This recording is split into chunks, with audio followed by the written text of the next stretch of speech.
The reason why so many of you lack confidence is because you don't show up for yourself. How can you expect yourself to be confident if you are not showing yourself that you are even worthy of the effort? See, so many people think that confident people are just born that way. They're lucky to have confidence. They don't deal with low self-worth. But trust me, every single person that you now see as confident has probably gone on a journey where they've worked on themselves. They've looked at the things that they need to do better and they invested their time and their energy in that. And I'm telling you, because I was one of those people, the only time and the only thing that really helped my confidence and that helped me become the best version of myself is when I started to show up for myself, because I realized that no one was going to do that for me. You tell yourself that you're going to start eating healthy. You tell yourself that you're going to start working out. You tell yourself that you're going to start setting boundaries with so-and-so. But every single time you tell yourself that, you end up backtracking and you've literally just proven to yourself, you've told your brain that you're not capable of doing that thing. And this is something that I used to hate myself for. Every single Monday would come and I would be like, I'll do it tomorrow. Another Monday will come and I'll do the exact same thing. And what I started doing is I started to drown in these habits that weren't serving me. And every single time I expected something to change, but nothing was changing. I expected different results with the same actions. And unfortunately, that formula is just not going to work. If you want to see something different and you want your life to look different, you're really going to have to step up and start showing up for yourself, because you deserve that. God didn't put you on this earth for you to live a mediocre life. If that's what you choose for yourself, no problem, you stick to that. But then you can't complain when you're not living the life that you want to live. You can't then complain when you see other people and start having that wishful thinking because you're not making that effort for yourself. Every single person that you see that's successful is successful because they failed, but they picked themselves up again and they've tried. Why are you so scared of failure? That's what I don't understand. What is the worst that can happen? You don't make it in that thing? So what? Move on to the next. So what? Try again. It's not the end of the world. If anything, that failure will teach you exactly what not to do. And what is this obsession with getting things right from the get-go? No one is born a professional. No one is born knowing what to do from the get-go. It takes a period of trial and error. When I first started working out, I had no idea what I was doing. I didn't see the results from the first day or the second day or the first week, but it was my consistent effort and the consistent showing up for myself that led to the results that I wanted to see for years that I couldn't get because I would just not try. I wouldn't show up. And then I was wondering why I lacked confidence. Of course I lacked confidence because I was telling myself that I couldn't do it. But when you do something and you try, and even if you don't succeed at it the first time, you've basically just told your brain that you can actually do something.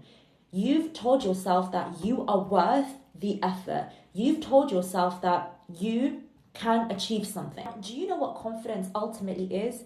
Simply put, it's literally just trust. It's you trusting yourself. Let me put it this way. Let's say you have a friend that you decide to meet, and every time you make an agreement to meet with this person doesn't show up, or they cancel on you last minute, or they tell you they can't come for whatever reason.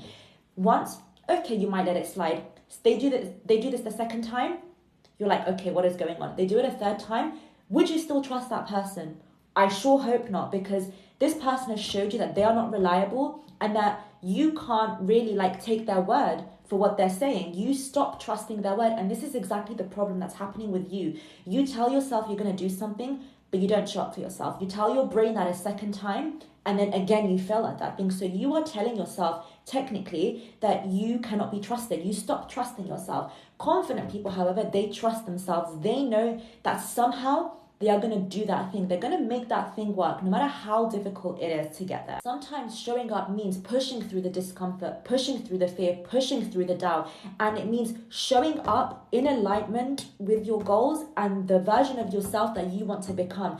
I truly believe in fake it till you make it, or faith it till you make it. I'm a big believer in God. I trust that God always has my back and will always direct me, but I have to also put in the effort. I have to do my part. If I don't do that, how can I expect for anything to grow? Seeds start off small. That's how they bloom into flowers. You don't get a flower straight away. You get a seed, you plant it, you water it, you put it in the right conditions, and it will grow.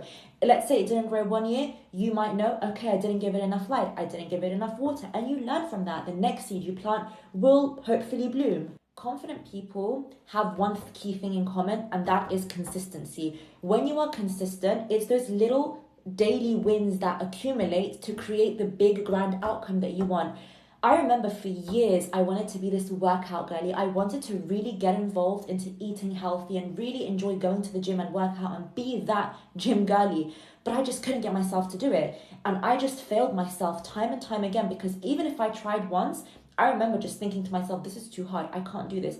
But how was I telling myself this after just giving it a go once? Like, that is not going to be the revolutionary change that is going to get me to my goal or where I want to be. What it took, though, is for me to make that decision, create that goal for myself, and then set myself a mind map of how I'm going to get to that goal. I didn't wing it anymore. I didn't just leave it to luck anymore or to chance. I committed myself fully. I got myself a PT. I committed myself to the hours working with my PT. I made sure that she put up a diet plan for me, because now I decided that I was going to take it seriously. I took self-care to a whole new level. And when I started to do that for myself, I started to show up for myself. I started to stack those habits.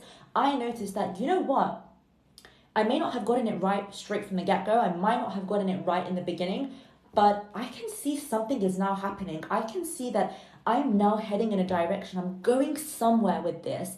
It might not be exactly how I kind of envisioned it, but it's still progress. It's still somewhere on the journey along that mountain, and I'm somewhere closer to that peak than I was when I first started. So that to me fueled me. It fueled me and it made me want to go further.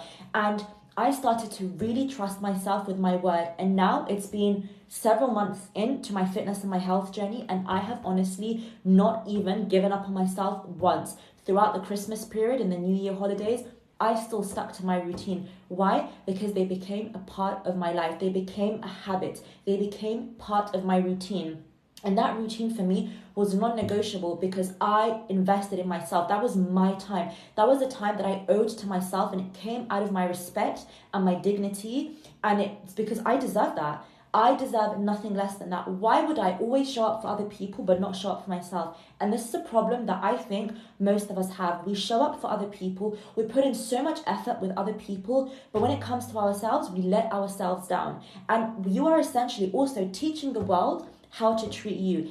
If you don't show up for yourself and you're not respecting yourself enough to give yourself that time and that self-care that you deserve and that you need in this chaotic world, how are other people going to know how to treat you? Well, let me tell you how. You are literally telling them how to treat you. They're not going to treat you with respect. They're not going to respect your time. So many people complain that people don't respect their time, but even you don't respect your own time. So how do you expect other people to respect your time? Now, I tell people, if I'm busy and I've got to work out, I will tell people, sorry, I've got a workout booked in, or sorry, I'm going to the gym, or sorry, I need to be home for this and this, or don't even explain yourself. This is something that you are doing for yourself. No one else is going to do it for you. So I have blocks in my day where I'm committing myself to a promise that I made to myself. And this is literally all it is. It's simple, but it's not easy, because consistency is not easy. The formula is simple. It's literally making the effort, staying consistent with it, seeing the results, getting motivated further by those results, and then staying disciplined enough and wanting it bad enough to end up getting to where you want to be. And that's literally what it is. But not enough people stick around towards the end to see the results. But I can promise you that once you start seeing the results, you will be so motivated to continue and to try even more and to take it a whole step further. Confidence isn't gifted, it's earned through the consistent act of showing up for yourself. And by showing up for yourself, you are honoring that commitment that you've made to yourself. You are showing yourself that you have so much potential, and you are honoring that potential. You are strengthening the belief that you have in yourself and in that potential that lies within you. So keep trying, stay consistent, stay disciplined, don't give up on yourself. You have to make that effort, because like I said in the beginning, if you don't make that effort for yourself, no one else will. It has to be you. The effort has to come from you. You are the only person that can make your dreams a reality, and you can only be that person if you are confident in every step that you take. Thank you guys for watching. I hope that you've been inspired by this, and I hope you now step into trying to become the most confident version of yourself, because I know you have it in you and you deserve it.